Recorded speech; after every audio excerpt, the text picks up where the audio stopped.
নমস্কার, আমি দেব। আমি আমার টিমের সাথে বেরিয়ে পড়লাম রঘু ডাকাতের বেঙ্গল ট্যুরে।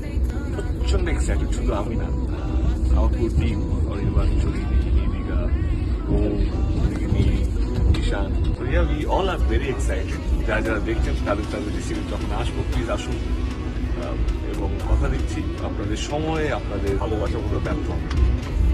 Hello, good morning.